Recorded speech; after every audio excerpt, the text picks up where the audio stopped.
parlant de manicomis. I l'altre dia passo per aquí a la taula i veig que parlarem del treball. Bueno, és que, clar, que un dia ho parlàvem, no? Que ens passem més estona tu i jo aquí que en qualsevol de les nostres respectives famílies. Naturalment, perquè ens hem casat amb una llibreria. Sí, que és una feina molt divertida, però és una feina i continua. Llavors van trobar aquest llibre de James Sussman, Trabajo, una història de com empleamos el tiempo, de l'editorial Debate. I jo haig de dir que vaig començar-lo i em va enganxar completament. Aquesta manera que tenen d'escriure l'assaig aquesta gent és... Això és una meravella. Com poden difondre pensaments complicats d'una manera clara i entenedora.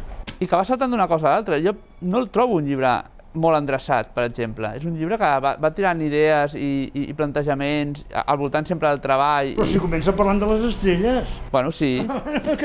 Sí, i a més, aquesta paraula treball, work, en anglès, que igual que en castellà, expressa el concepte físic, dels físics, allò, no? El treball, no? El que costa fer una cosa és el treball.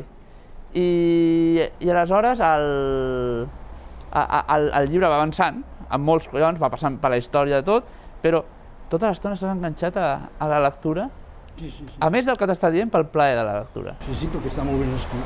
L'han traduït de meravella, no m'ha grinyolat res.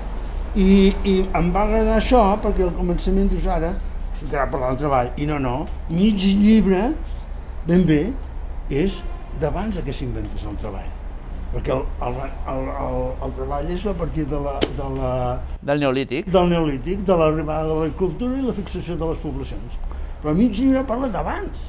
I a més em fa molta gràcia això dels anglosaxons, que això en saben molt, com que ell és sud-africà, tot el rato està parlant dels pigmeus, jo en dic pigmeus i em diu una paraula irreproduïble i impronunciable, que hi ha allà a Namíbia, la frontera del Kalahari, tot allò. Hi ha un llac enorme, allà dalt, enmig del no-res, hi ha un llac enorme i allà és on viuen aquesta gent que encara són caçadors-recol·lectors. Exacte. I llavors, a partir d'això, que és una experiència que ell ha estudiat moltíssim, què fan aquells? No fan res. I a mi em fa molta gràcia. Doncs bé, jo només puc dir que si teniu una mica d'angoixa a saber per què treballem o d'on ve aquest concepte de treball, aquí us proposarà un munt d'idees perquè reflexioneu, no? Però és que a mi el que els goril·les inverteixin, perquè ell relaciona treball i energia tot el rato. Bueno, perquè és la mateixa paraula. Bueno, però l'energia, jo no ho havia associat mai. Sí, no, perquè és un concepte d'això. Quan tu fas física et diuen, no? Fer això, la mesura d'això és treball. Sí, el concepte físic que parla del que costa fer una cosa se'n diu treball, work, i aquesta paraula defineix el cost que té alguna cosa. Mira, els cavalls de força famosos. Sí. Sí. A mi em fa gràcia les relacions que estableix, que són poc habituals. Llavors, diguéssim que el llibre m'ha descobert... Bueno, l'entropia, un altre concepte que contínuament va sortint a tot el llibre, l'entropia. Bueno, en fi, doncs, res més. James Sussman, o Sussman, no sé, Trabajo, Debate. A més que aquest senyor ja...